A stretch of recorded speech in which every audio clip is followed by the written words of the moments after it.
A bicycle. For most of us, this is the first thing we use as a transportation. When you're little, bike is the best thing ever. It's fun, it's the feeling of flying and feeling of freedom. The time now is different. Riding a bike is now an adult thing as well. Moreover, it's a trend, especially if the bike is electric, and not just the recent half DIY bikes, but a technological, beautiful, simple and affordable bike. YunBike C1 is first go on the bike concept. It looks good, it is well made, it goes well, and most importantly, it's not expensive. My name is Dmitro Voloshin. Let's have a ride, shall we?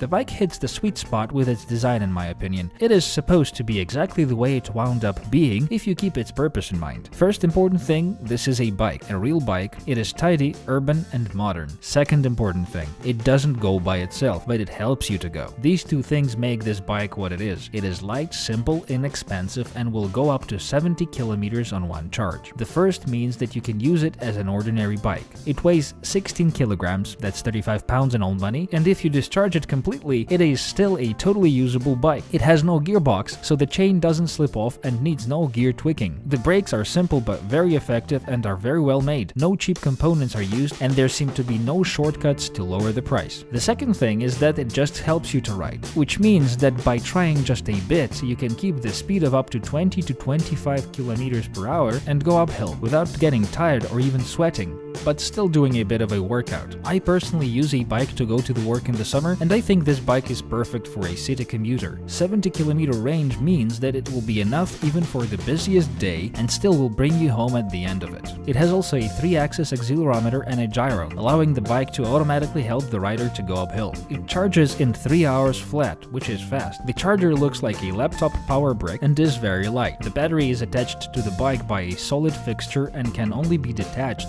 using one of the 2 supplied keys.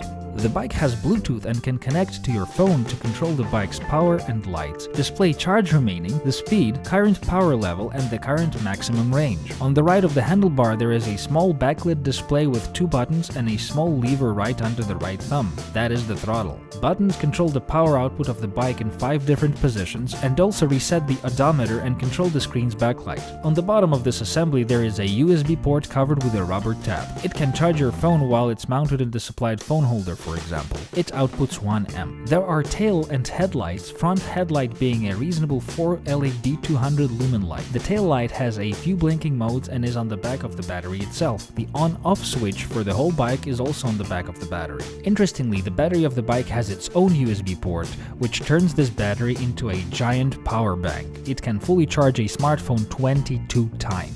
Such a thing alone makes it worth to buy this bike. This USB outlet is also 1 amp strong. The actual capacity of the battery is 5100 mAh at 36 volts. The lithium-ion 18650 Samsung cells are used, and these are the same type of cells that are used in laptops or the ones that are used in a Tesla car. It's very important that went with good cells, since this is the most important thing for the bike's reliability. The bike's motor now is not that simple either. It's built into the rear wheel. It works at 36 volts and develops up to 180 watts of power. From one hand, this is just enough to help you ride on a level surface or help you on an uphill, and from the other hand, this helps you to keep the motor light and compact, and even more importantly, to make its rolling resistance minimum when idle. When the engine is idle, the back wheel spins almost freely and does not slow you down as you pedal. This is not the case with the simpler older bikes or the DIY bikes, as their older and/or bigger motors act as brakes when idle. The whole body of the bike is made of aluminum. The seat height is adjustable in a wide range so anyone can be seated comfy. The handlebar height is not adjustable though, so a high person might have to lean further to the front to reach it, and that might be an issue. The maximum weight allowed is 120 kilograms or 260 pounds. The bike also comes in 6 different colors and male-female frame options. The bike is steady on the road, it's good and comfy to ride. The saddle is nice and will work for the ladies as well. This bike is a great way to start commuting in a healthy and pleasant way. That is probably all I have to say about this very bike. This was Dmitro Voloshin. Watch my further reviews where I will again describe new and exciting Xiaomi products. Thank you for watching and have a very good luck.